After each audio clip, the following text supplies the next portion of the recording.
Earlier this week, I bought myself a lightsaber. It wasn't anything special, I picked up one of those cheaper ones that I could find, but it turned out to be a decent purchase nonetheless.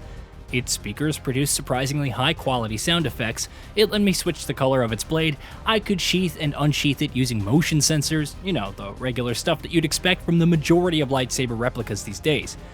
But why exactly am I bringing all this up here? Because frustratingly enough, the time I spent goofing around with that lightsaber, I'm 29 before you ask, was probably a more enjoyable Star Wars experience for me than the time that I've spent with Star Wars Outlaws. Okay,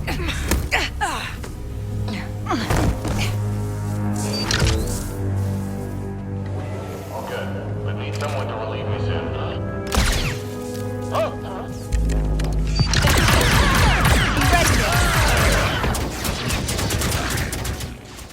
That's not to say Massive Entertainment's spacefaring action-adventure title isn't a fun time, occasionally at the very least. It nails the Star Wars aesthetic, it boasts solid open-world design, and playing the role of a classic Han Solo-esque Star Wars scoundrel often does feel exhilarating. The problem, however, is that Outlaw's biggest strengths are buried underneath a pile of significant issues. From technical rough edges and inconsistent writing to some aged design choices and more.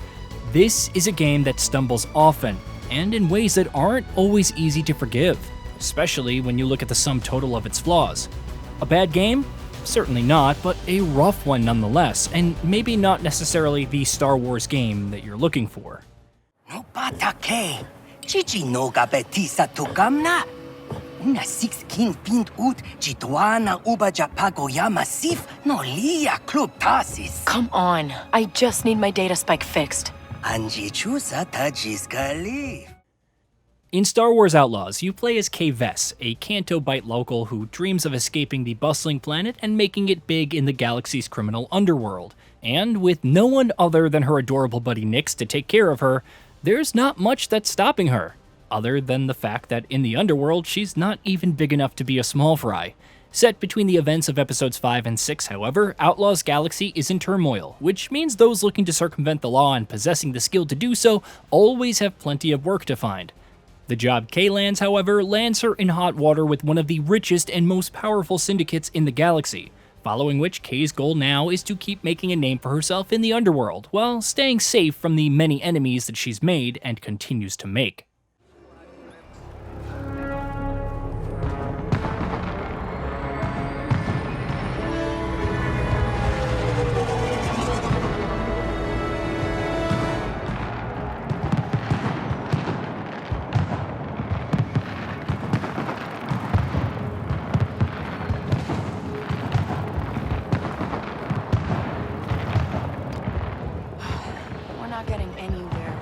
Data spike.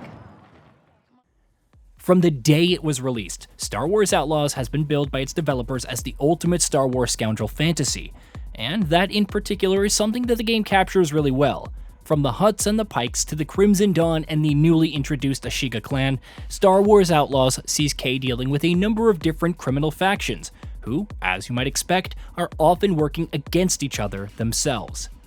Watching Kay navigate the underworld and getting to actually be in charge of her attempts to successfully spin her proverbial plates is easily one of the highlights of the game. The writing here can be pretty rough from time to time, which is particularly true in many of the less important quests, usually the optional ones, but by and large, there's enjoyment to be had in the story that Outlaw tells. It helps that the gameplay reflects the game Scoundrel's fantasy ambitions really well, if only in flashes. There's often a very improvisational vibe to the things that you do in the really sticky situations, whether it's firefights we're speaking of or hand-to-hand duels, or even something like speeder chases. Kay is very much the sort of protagonist who thrives under pressure, using her quick thinking and varied skill set as an outlaw to great effect, especially when plans go wrong, which happens fairly often. Just as the Star Wars Jedi games have done an excellent job of putting players in the shoes of a force-wielding Jedi warrior, so too does Outlaw succeed in successfully letting you play the role of a quick-thinking, smooth-talking, if fairly unexperienced spacefaring criminal. On a more zoomed-out level, the reputation system shines as well. As Kay deals with the different syndicates of the galaxy's outer rim, she makes plenty of difficult decisions, which in turn impact where she stands with those factions. That has both gameplay and narrative consequences, with the end result being a system that contributes significantly to bringing the game's scoundrel fantasy to life. Credit where credit is due, Star Wars Outlaws' reputation system is an excellent marriage of narrative and game design.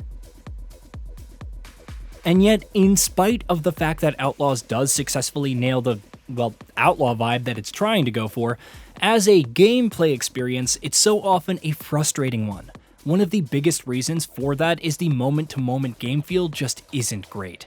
Movement feels clunky, parkour and traversal feel stiff and slow, and animations are often glitched. Just the simple act of moving around when Kay is on foot feels surprisingly clunky, which is an issue that's further compounded by the game's lack of technical polish. More on that in a bit. When even the simplest of actions so often just don't feel right when you've got your hands on the controller, it's hard to be having fun with the game. Certain specific aspects of the gameplay also feel a bit underbaked. Take, for instance, the aforementioned traversal mechanics, which take the form of Uncharted-style climbing, but somehow end up feeling even more restrictive, to the point of almost feeling like just a little more than a series of QTEs.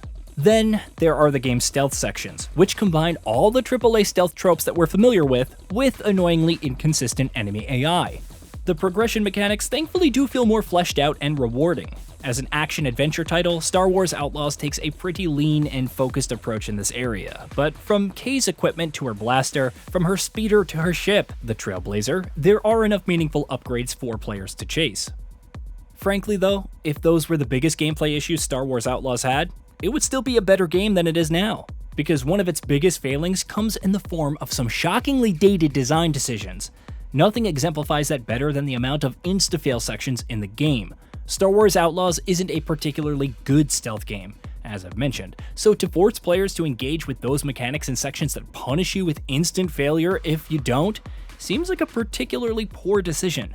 The kind that you don't expect to see a major AAA developer making in today's day and age, especially not one of massive entertainment's caliber. Need a distraction, Nix.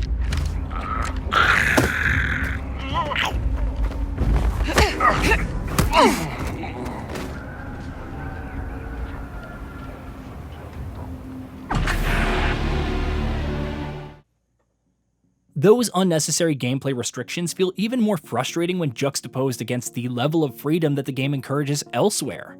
On a micro level, for instance, you do often get more than one way of dealing with situations, from using Nix's help to distract or incapacitate foes to utilize the different modules of your blaster, to combining shooting and fisticuffs in equal measure. On a more zoomed out level, meanwhile, the open world design impresses in more ways than one, chief among them being how unformulaic it feels. Rather than taking a modular cut and paste approach, Star Wars Outlaws open world instead feels a lot more organic than you'd expect, with the game having plenty of tricks up its sleeve to allow you to lead up from distractions to distraction as you explore its interstellar map.